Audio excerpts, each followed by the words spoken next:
Pues atención a la historia que nos trae Alberto Herrera y que luego nos confirma Carlos Quílez y nos va a dar más detalles. Alberto. Es una historia terrible, John, con asesinatos, explotación y trabajadores secuestrados. ¿Cómo funcionaban? Pues el hombre asegura que una organización criminal con sede en Andorra, vamos a situarnos utilizando también el mapa, habría creado empresas pantalla en Liberia para exportar desde allí diamantes que en realidad procederían de Sierra Leona, país vecino, lo vamos a ver, que estaría utilizando ese dinero que generan estas ventas para financiar grupos armados en esa zona. Blanqueaban así la venta de unas piedras obtenidas en condiciones inhumanas, como recoge esa denuncia. Laura Cerreira, redacción, ¿qué es lo que detallan en ella? Que hasta 300 civiles fueron forzados a trabajar en condiciones inhumanas día y noche en una mina de Tombodu, en Sierra Leona, para extraer diamantes, explotados por militares del Frente Revolucionario Unido. Y cuenta además el denunciante que él mismo presenció la muerte de 3 de sus amigos. A uno lo mataron, otros 2 murieron por agotamiento. Gracias, Laura. Y no son los únicos, porque con esta denuncia además España investiga por primera vez el tráfico de los llamados diamantes de sangre. Para que nos entiendan, ocurre en otros puntos del planeta y son piedras extraídas en zonas de conflicto por hombres, mujeres o niños que trabajan en condiciones inhumanas, pasando hambre, enfermos en muchos casos o soportando abusos y violencia. Además, el dinero obtenido, como les contamos, se destina a la compra de armas para financiar movimientos de guerrilla que pretenden acabar, y esto es importante, con gobiernos reconocidos por Naciones Unidas. Afortunadamente, más del 99% de los diamantes que circulan en el mercado provienen de explotaciones reguladas y hay un protocolo fijado por Naciones Unidas desde el año 2000. Nos lo explica uno de los mejores joyeros de este país. Escuchen. Este sistema se llama proceso Kimberley, obliga a los países productores a tener un sistema de certificación que los diamantes que ellos exportan no provienen de zonas de conflicto. Las aduanas, si no tienen el certificado Kimberley, rechazan la importación y no se podría comercializar. Muchísimas gracias, Alberto Herrera. Carlos Quílez, te pregunto a ti, hablamos de un hombre en particular, de un hombre con un nombre en particular.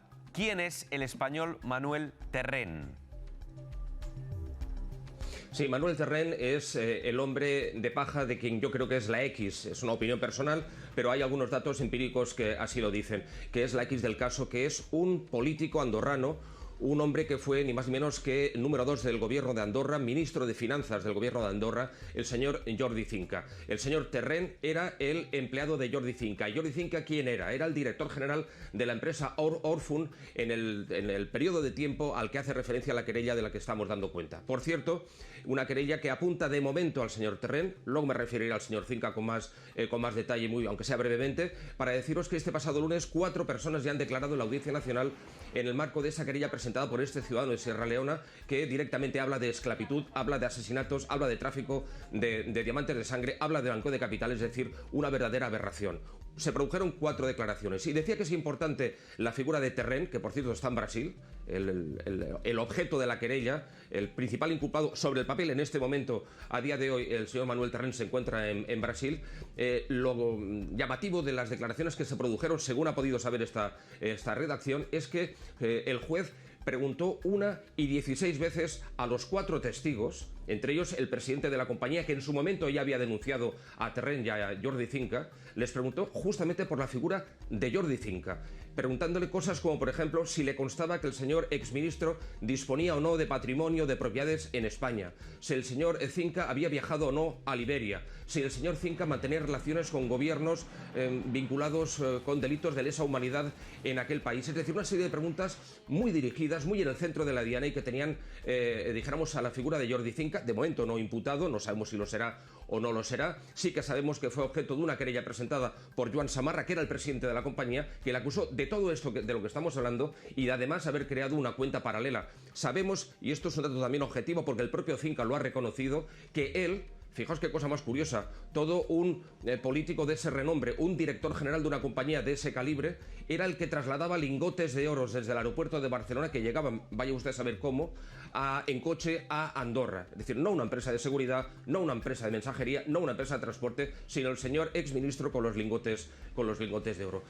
Este caso no ha hecho más que empezar y yo tengo la sensación, veremos cómo actúa la Fiscalía, que está muy por la labor, nos consta, ayer tuvimos algún contacto en este sentido que nos lo avalaban, cómo cómo actúa la Fiscalía y cómo actúa el juez, pero me parece que el caso de los diamantes de sangre en la Audiencia Nacional, que salpica de refilón a España y fundamentalmente a un personaje o varios personajes andorranos, no ha hecho más que comenzar.